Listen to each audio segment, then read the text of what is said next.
सम्पूर्ण ताप्लेजुङवासी बुवामा दाजुभाइ तथा दिदीबहिनीहरूका मेरो हार्दिक नमस्कार छ।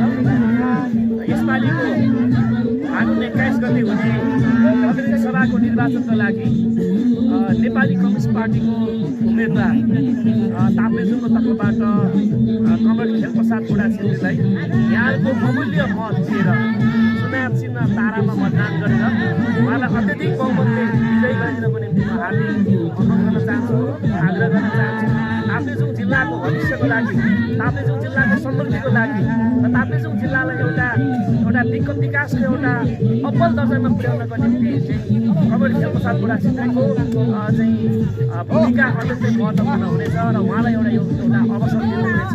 एउटा दूरगामी बोकेको एउटा चाहिँ दुई तहबाट राजनीति गरेर जनताको सेवामा समर्पित भएको कमरेड खेलप्रसाद बुढाछेत्रीलाई यहाँको अमूल्य मत दिएर एकपटक प्रतिनिधि सभामा प्रतिनिधित्व गर्ने र ताप्लेजुङको विकास निर्माणको एउटा साझेदार अगुवा गर्ने अवसर दिनुहुनेछ भन्ने विश्वास लिएको छु। धन्यवाद।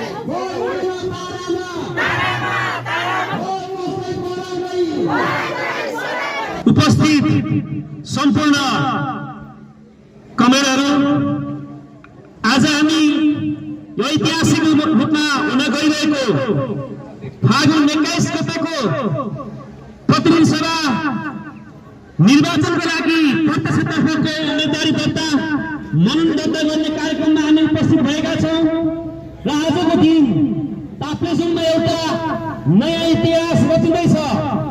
ताप्लेजुङले नयाँ नेतृत्व स्थापित गर्दैछ। ताप्लेजुङले नयाँ आफ्नो प्रतिनिधि छान्नको निम्ति प्रक्रिया अगाडि बढिसकेको छ। नेपाली कम्युनिस्ट पार्टीको तर्फबाट ताप्लेजुङमा हामीले चुनाव चिन्ह ताराको तर्फबाट तारा चुनाव चिन्ह लिएर नेपाली कम्युनिस्ट पार्टीका नेता, केन्द्रीय कमिटीका सदस्य नेता आदरणीय कमरेड खेलप्रसाद बुढाछेत्री परागलाई हामीले सर्वसम्मत रूपमा ताप्लेजुङको तर्फबाट सम्पूर्ण ताप्लेजुङवासीहरूको यहाँको विकास र समृद्धिको चाहनालाई पूरा गर्नको निम्ति र ताप्लेजुङलाई एउटा यो देशको एउटा अब्बल जिल्ला स्थापित गर्नको निम्ति ताप्लेजुङ जिल्लालाई एउटा दुर्गम र हिमाली जिल्ला अनि पछाडि परेको जिल्लाको एउटा जुन नामाकरण गरिएको छ त्यसबाट ताप्लेजुङलाई एउटा सुगम बनाउनको निम्ति र यो देशमा संविधानको कार्यान्वयन गर्नको निम्ति र यो देशमा संघीयतालाई कार्यान्वयन गर्नको निम्ति र नेपाली जनताले चाहे अनुसारको, नेपाली युवा पुस्ताले चाहे अनुसारको नयाँ नेतृत्व, नयाँ शैली, नयाँ विचार, नयाँ सोच सहितको एउटा स्थापित नेतृत्वलाई हामीले अगाडि बढाउन खोजिरहेका छौँ र कमरेड खेलप्रसाद बुढाछेत्रीलाई ताप्लेजुङको जनताको तर्फबाट ताप्लेजुङका बहुमत जनताले यस अनुमोदन गरेर पठाउनु हुनेछ भन्ने विश्वास र भरोसाका साथ हामीले आज उम्मेदवारी दर्ता गरेका छौँ।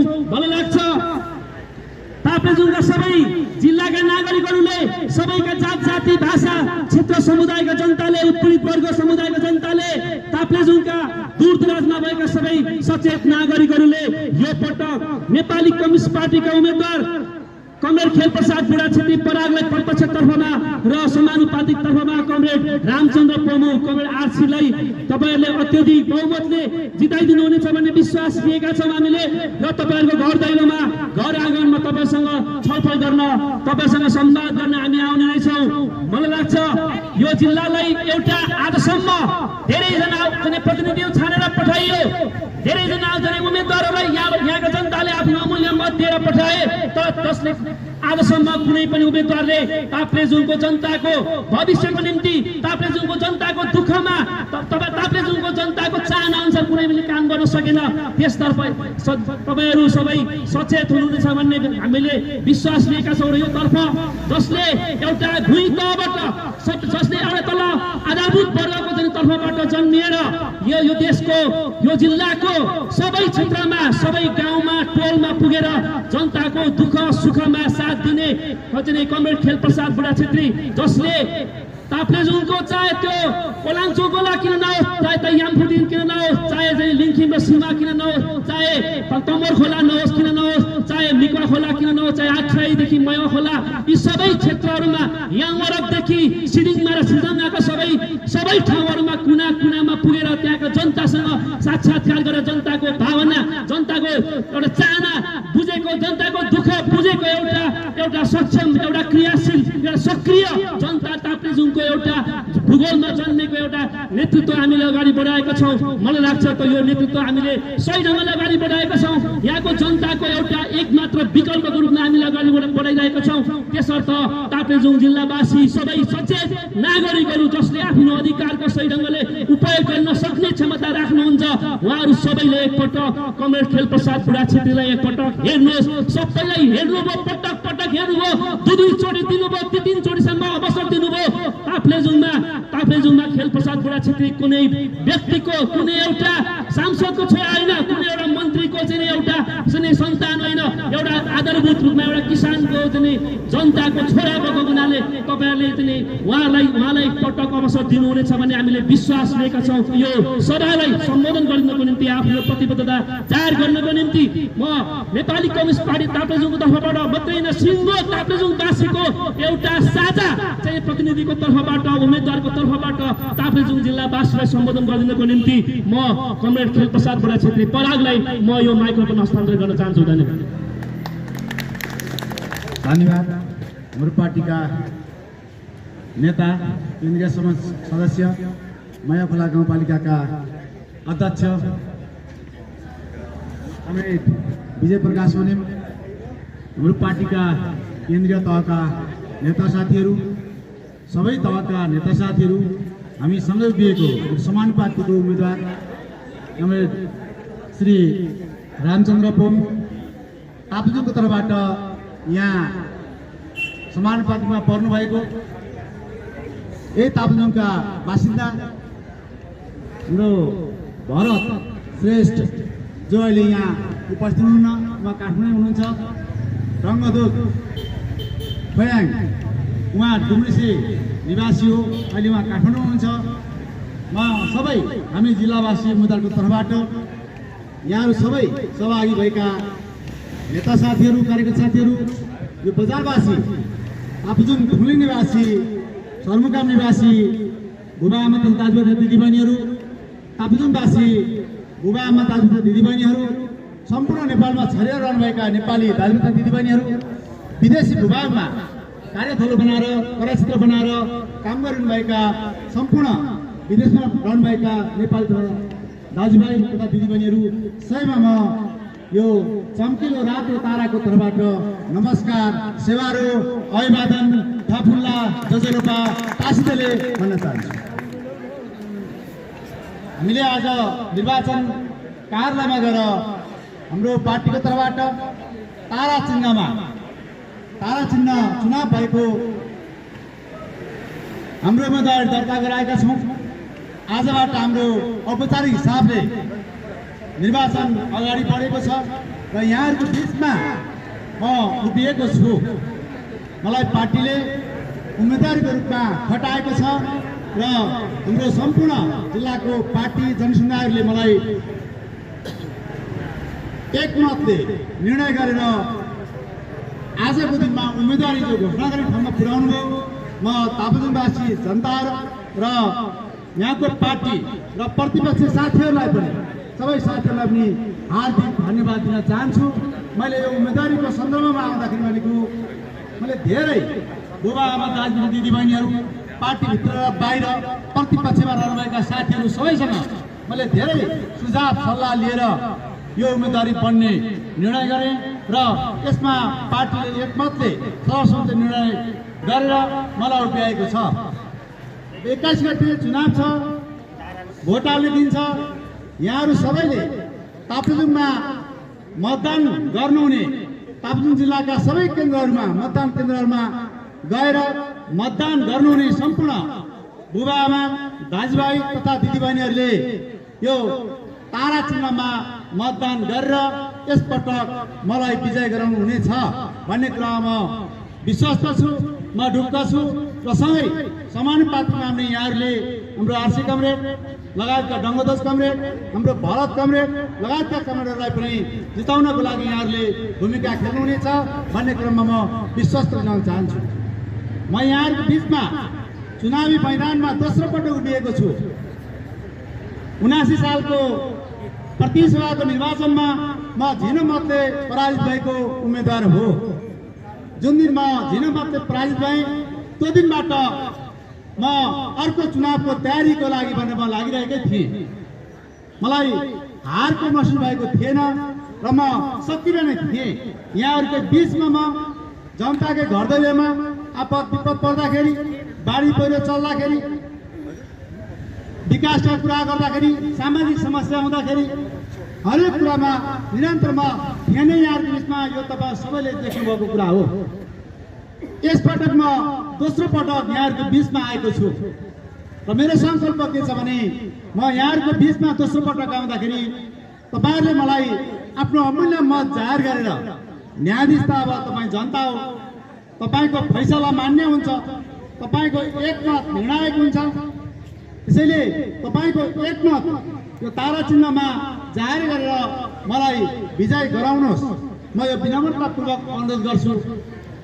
त्यस पछाडि मैले समर्पित भएर यहाँको बिचमा यो जिल्लाको लागि, यो राष्ट्रको लागि, यो गाउँ समाजको लागि जीवन समर्पित गरेर म काम गर्छु। गर्न त मैले अहिले पनि गरिरहेको छु। मैले वामपन्थी जीवनको झन्डै 36 वर्ष बितिसक्यो। म पूर्णकालीन कार्यकर्ता भएर यहाँहरूको बिचमा रहेर काम गरेको 24 वर्ष पुगेर 25 वर्ष लाग्यो।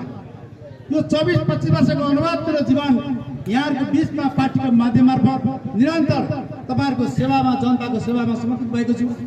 मेरो जिन्दगीको करिब 3% टाइम मैले आफ्नो निजी जीवनमा, व्यवहारमा दिएको होला। बाँकी 98% समय सम्पूर्ण मैले खर्चेको छु। पसिना भएको छ यो मुलुकमा, रगत भएको छ यो मुलुक बनाउनको लागि। म यहाँहरूलाई विनम्रतापूर्वक एकपटक अनुरोध गर्छु, म यहाँहरूको एउटा साझा उम्मेदवार भएर, साझा अभिभावक भएर, प्रतिनिधि सभाको सदस्य भएर यहाँहरूको म अभिभावकत्व गर्दै, नेतृत्व गर्दै ताप्लेजुङवासी आम जनसमुदायको म नेतृत्व गर्छु। म यहाँहरूलाई, तपाईँहरूलाई, ताप्लेजुङवासी जनताको, नेपाली जनताको शिर झुक्न दिन्न। म काम बिगार्नेवाला छैन। सकेको म पहुँच पुऱ्याएर, आफ्नो क्रियाशीलता देखाएर, आफ्नो क्षमता प्रदर्शन गरेर यहाँहरूको बिचमा म रेगुलर दिनरात नभनिकन दिनमा करिब 18-20 घण्टा म खट्न सक्छु। अहिले पनि त्यो क्षमता, त्यो तागत, त्यो क्रियाशीलता, त्यो एउटा चाहिँ स्वास्थ्य मेरो शरीरलाई छ। अहिले मैले 70 वर्ष नागिसकेपछि बुढेसकालको मैले प्रतिनिधि बन्नु छैन। त्यसैले यो एउटा मेरो जल्दबाल्दो उमेरमा मेरो जीवनकाही अहिलेका अनुभवहरूलाई यहाँहरूले सदुपयोग गर्न र यो जिल्लाको समृद्धिको लागि, यो जिल्लाको विकासको लागि, राष्ट्र सङ्कटमा छ अहिले, यो राष्ट्रलाई बचाउनु पनि छ। म यो राष्ट्र बचाउनु पर्छ भन्ने एउटा सानो एउटा पिलर पनि हो। म यहाँहरू सबैलाई, मुलुकवासी आमा बुवा दाजुभाइ दिदीबहिनीहरू, हामी सबै भाषाभाषी, जात जाति, धर्म संस्कृतिमा आबद्ध भएका, विभिन्न वर्ग पेसामा आबद्ध भएका सारा दाजुभाइ तथा दिदीबहिनीहरू, महिला समुदायहरू, यहाँहरू सबैको चाहिँ न्यानो माया ममता पाएर मैले यसपटक विजय हुन्छु भन्ने कुरा विश्वास छु। यहाँहरूको विश्वास ममाथि रहनेछ भन्ने कुरा पनि म राख्दै आगामी दिनमा म चुनावकै सिलसिलामा यहाँहरूको घर दैलोमा आइपुग्ने कोसिस गर्छु, टोलहरूमा आइपुग्ने कोसिस गर्छु। मैले सकेको टाइम यहाँहरूको बिचमा नै हुनेछ। मैले यहाँहरूको बिचमा मैले भित्रै मेरो आत्मादेखि बोलेको कुरा राखिराखेको छु। एकपटक तपाईँले न्याय गरेर मलाई यो ताप्लेजुङको भूमिमा टेस्ट गर्नुहोस्, परीक्षण गर्नुहोस् कि म तपाईँको परीक्षणमा म पास हुन्छु। म पास हुने जमर्को गर्छु। त्यसो भएको हिसाबले यहाँहरू सबैको न्यानो माया, न्यानो तपाईँको चाहिँ सहयोग प्राप्त गरेर जिताउनु रहेछ भन्ने कुरा मेरो कुरा राख्दै आगामी दिनमा भेट्ने भाषा गर्दै मेरो भनाइ यहीँ अन्त्य गर्छु। हस्, धन्यवाद, नमस्कार, सेवारो, अभिवादन। धन्यवाद कमरेडलाई। र अब हाम्रो कार्यक्रम यो कोट सभा यही समापन भएको जानकारी गराउन चाहन्छु र सम्पूर्ण कमरेडहरूले यो झन्डालाई व्यवस्थित गरिदिनु होला एकै ठाउँ। र हाम्रो पार्टीको केन्द्रीय समितिका कमरेडहरू र प्रदेशको सचिवालयका कमरेडहरू पार्टी कार्यालयमा बैठकमा उपस्थित हुनको निम्ति म अनुरोध गर्न चाहन्छु।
नेपाली कम्युनिस्ट पार्टी जिन्दाबाद नेपाली कम्युनिस्ट पार्टी जिन्दाबाद भोट दिनु तारामा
तल्लो बाटो अगाडिबाट ल यसलाई घुमाउँ त लाउनु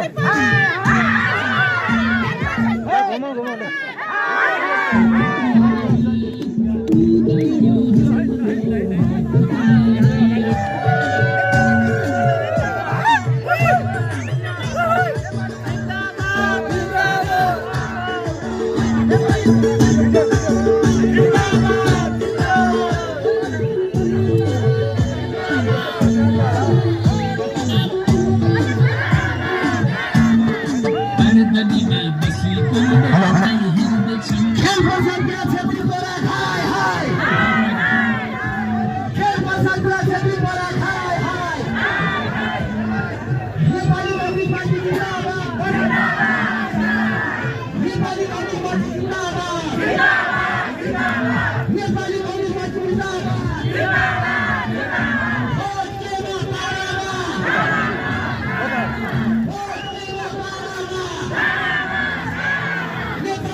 नेपाली कम्युनिस्ट पार्टी जिन्दाबाद।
जिंदाबाद जिंदाबाद